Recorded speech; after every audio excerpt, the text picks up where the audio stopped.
What just happened at the French Open final? Did you watch the women's final last Saturday? If you did, you witnessed one of the heaviest drama moments of this season. Coco Gauff, 21 years old, just won her second Grand Slam. She is the first American player to win the French Open in over a decade. An amazing achievement, a convincing victory, a proud moment for American tennis. But this isn't a story about Coco's victory. This is the story of how Aryna Sabalenka, the world number one, completely ruined her reputation within 5 minutes of the match ending. Instead of congratulating the champion, what did she do? She exploded. She complained. She blamed. And she basically told the world that Coco didn't actually win. Sabalenka simply threw the win away. Now the question everyone is asking is, was this the genuine frustration of an athlete or blatant jealousy? Does Sabalenka truly believe she should have won, or can she just not accept being beaten by a younger player on the biggest stage? And worse yet, why did her PR team have to intervene with a forced Instagram apology just hours later? Let's be clear from the start, this is not how a champion behaves. And it's certainly not how you react when you've been beaten convincingly. We're going to break down every detail, from Sabalenka's disastrous meltdown to Coco's stylish response, all the way to that rushed Instagram post written by someone on her desperate PR team. And if you want to follow the deepest analyses in tennis, don't forget to subscribe to Pro Tennis 360, where we bring you the perspectives other channels are afraid to mention. Ready? Let's get started. Which style will you choose? So what did we learn from all this drama?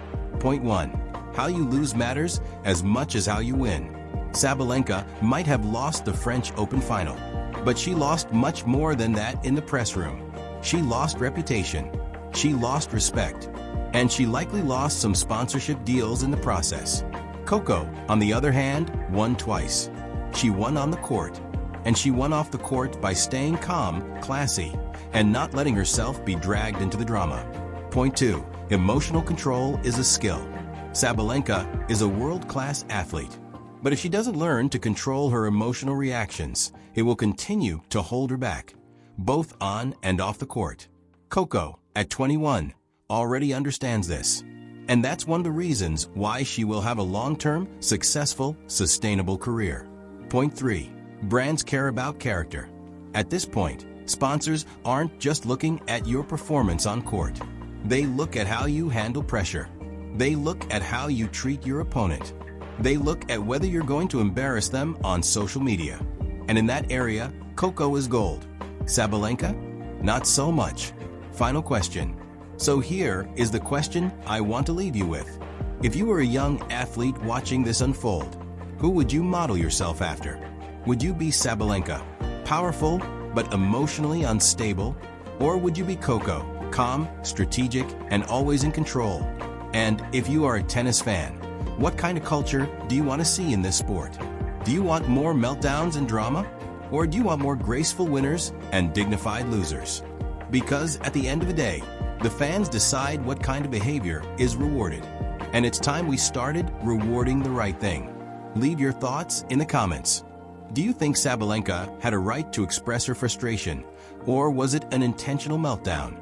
Was Coco's reaction perfect? Or should she have defended herself more strongly? And what should the WTA do, if anything, about this situation?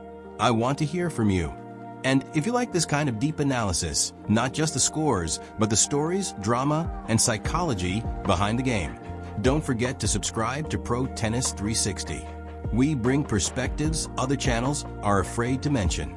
See you in the next video. And remember, how you lose says a lot more than how you win. Have a great day. Headline: How the match unfolded. Before diving into the drama, we need to understand what happened on the court. This wasn't a match that Sabalenka lost due to luck. This wasn't a match Coco won because her opponent was injured. This was a match where Coco Gauff, at 21, simply played better tennis. We're talking about the Roland Garros final. Clay court, difficult conditions with wind and the roof open. Sabalenka, the world number one, was looking for her third Grand Slam. Coco Gauff, the US Open champion, was trying to prove her first title wasn't a fluke. And she did exactly that. Coco won straight sets. No need for a third set. No tiebreak drama. She controlled the pace of the match. She handled the windy conditions better. She delivered on the deciding points when it mattered. She played smart, patient, strategic tennis. Did Sabalenka make a lot of unforced errors? Yes. Over 70 unforced errors. That is a massive number. But do you know why she made so many errors? Because Coco forced her into them. Because Coco pulled her out of position. Because Coco made her play more balls than she wanted to. This is something tennis fans understand, but players often forget when they lose. Unforced errors don't just happen randomly. They happen because your opponent is making you uncomfortable. They happen because you are under pressure. They happen because you aren't controlling the match. And Sabalenka was not in control of this match. Coco was. So when the final whistle blew, what did you expect?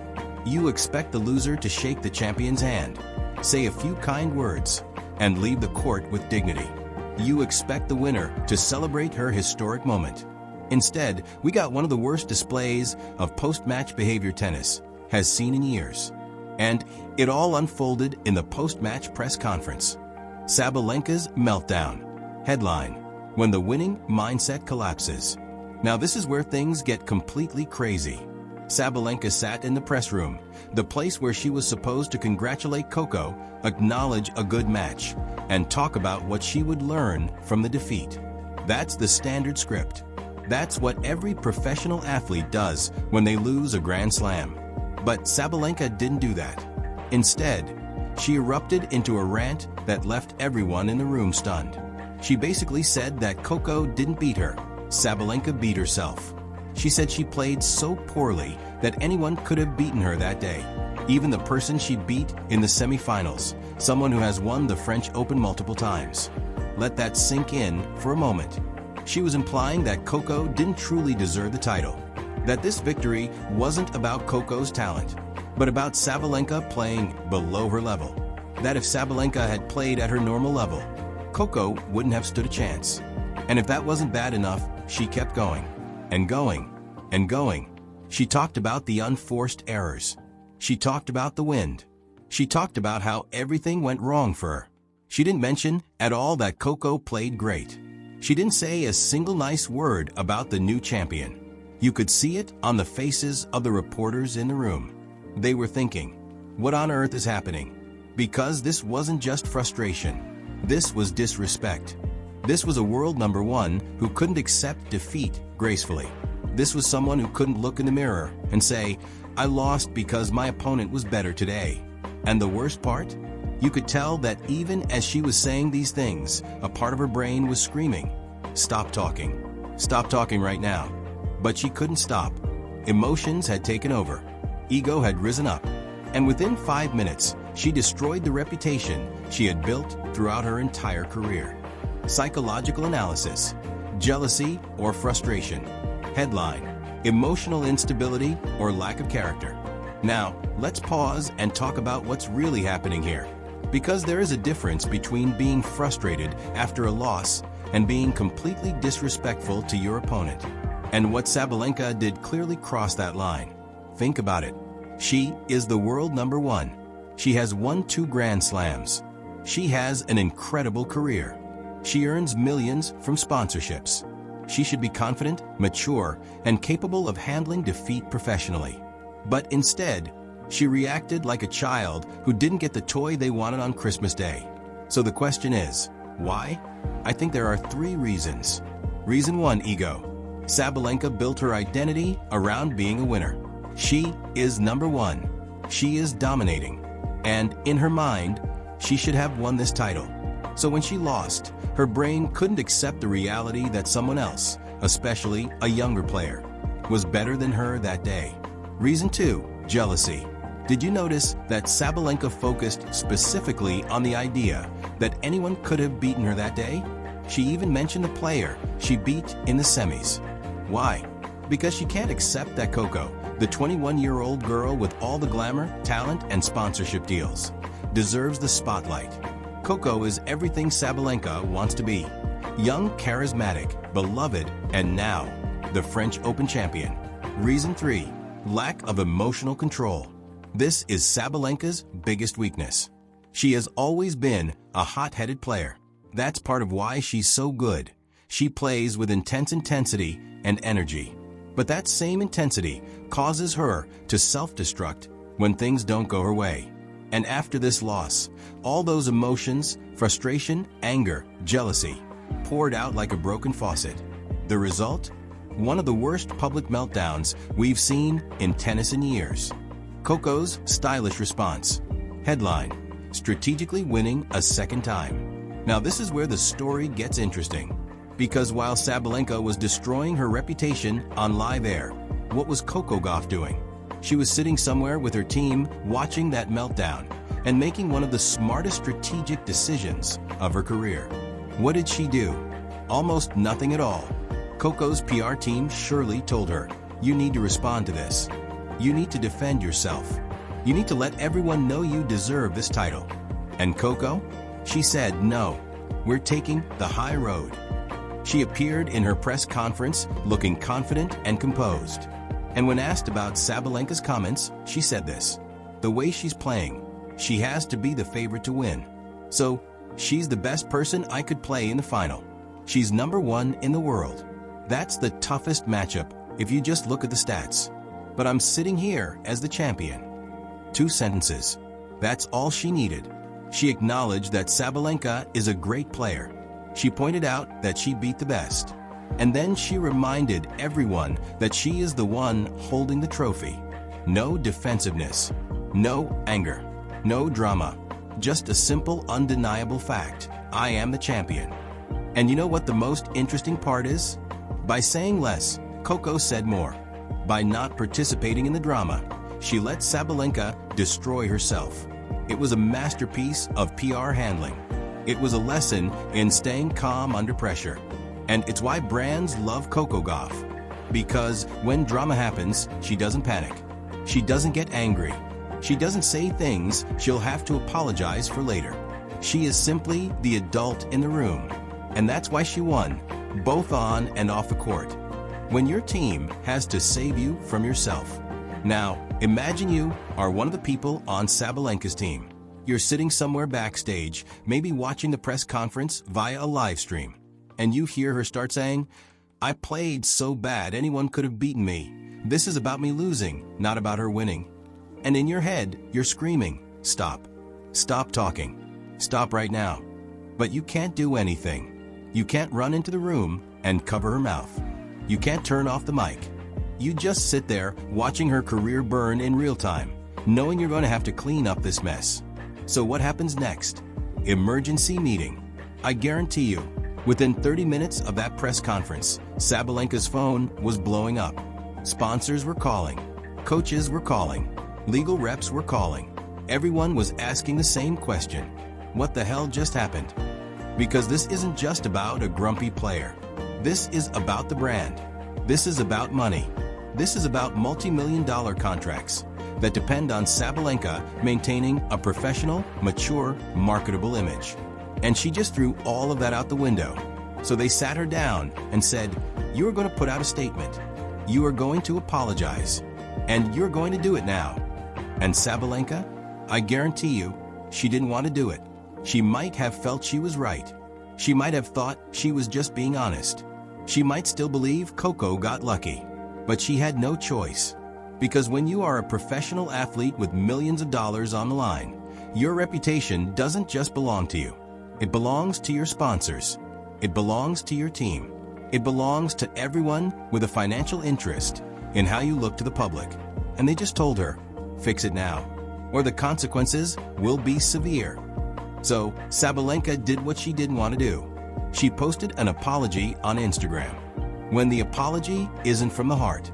All right, let's talk about this Instagram post. Because if you know how to read between the lines, this post says a lot, not about what Sabalenka feels, but about what she was forced to say. Here is the post. Yesterday was a tough day. Coco handled the conditions much better than I did. She was the better player yesterday, and I want to give her the credit she earned. You guys know me. I will always be honest and human in how I handle these moments. I made over 70 unforced errors, so I can't pretend it was a great day for me. But both things can be true. I didn't play my best, and Coco stepped up and played with composure and purpose. She earned that title. Respect. Time to rest, learn, and come back stronger. Now let's break this down. Line 1. Yesterday was a tough day. Translation. I'm still frustrated. Line 2. Coco handled the conditions much better than I did. Translation. It wasn't my fault. The conditions were hard. Line 3. You guys know me. I will always be honest and human. Translation. I'm not apologizing for saying what I said. That was just me being honest. Line 4. I made over 70 unforced errors. Translation. I still think I lost this match. She didn't win it. Final line. She earned that title. Respect. Translation. My PR team told me I had to say this. Can you feel it? Every line has a hidden layer of defensiveness. She is saying exactly what she needs to say to stop being criticized. But she doesn't truly believe it. And people can tell. Because a real apology would sound like this. I was wrong. I shouldn't have said those things. Coco played great and deserved to win. I'm sorry for diminishing her achievement. But Sabalenka didn't say that. She couldn't.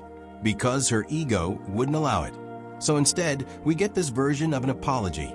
An apology written by a desperate PR team trying to limit the damage. And honestly, it didn't really help. Coco versus Sabalenka, a lesson in style. Let's take a step back and look at the bigger picture. Because what we just witnessed isn't just tennis drama. This is a lesson in character. This is a lesson in how you react under pressure. And this is a lesson in the types of people brands want to partner with. Sabalenka, she is powerful. She is fiery. She plays with emotion. And that is one of her strengths on the court. She is a warrior. But that same intensity is her biggest weakness. When things don't go her way, she can't control her emotions. She explodes. She blames. She self-destructs.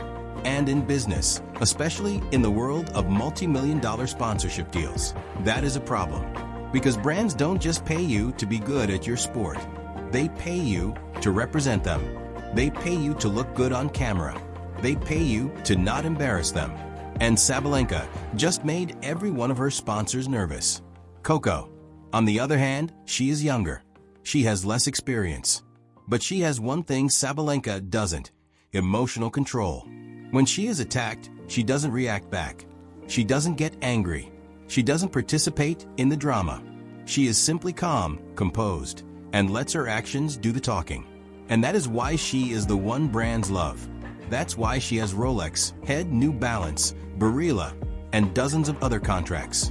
That's why she was named one of Time magazine's most influential people of 2025. Because when you are investing millions of dollars in an athlete, you aren't just buying talent.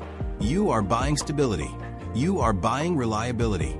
You are buying someone you know won't make you have to apologize on Twitter tomorrow. The contrast. Sabalenka plays fast and burns bright. She reacts. She explodes. She lets her emotions control her. Coco plays sustainably. She calculates. She thinks. She keeps her cool. And in the age of social media, where everything you say is recorded and can go viral in minutes, the person who keeps their cool always wins. The WTA's style crisis. Now let's zoom out and talk about what this means for women's tennis in general. Because this isn't just about Coco and Sabalenka.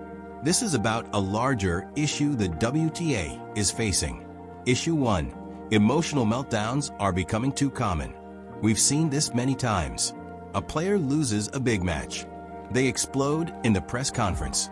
They blame the umpire, the opponent, the conditions, anything except themselves. And then they have to release a PR-written apology 24 hours later. This pattern is getting old, and it's damaging the sport. Issue 2. Lack of accountability. Here's the problem. Sabalenka won't be fined for what she said. She won't be suspended. She won't lose ranking points. She'll show up at the next tournament, and everyone will act like nothing happened. And that is a problem. Because if there are no consequences, why would players change? Issue 3. The wrong role models. Here's the thing. Kids are watching. Young players are watching. And when they see the world number one behave like this, they think, oh, that's how you react when you lose. No, it's not. Culture change. This is what we are witnessing here. We are seeing a shift in sports culture. The old generation, people like Sabalenka, was raised in an era where raw emotion was celebrated. People called it passion. But the new generation, people like Coco, understands there is a line between passion and unprofessionalism. And they are drawing that line clearly. And you know what? Brands are noticing. Fans are noticing. And the WTA needs to notice too.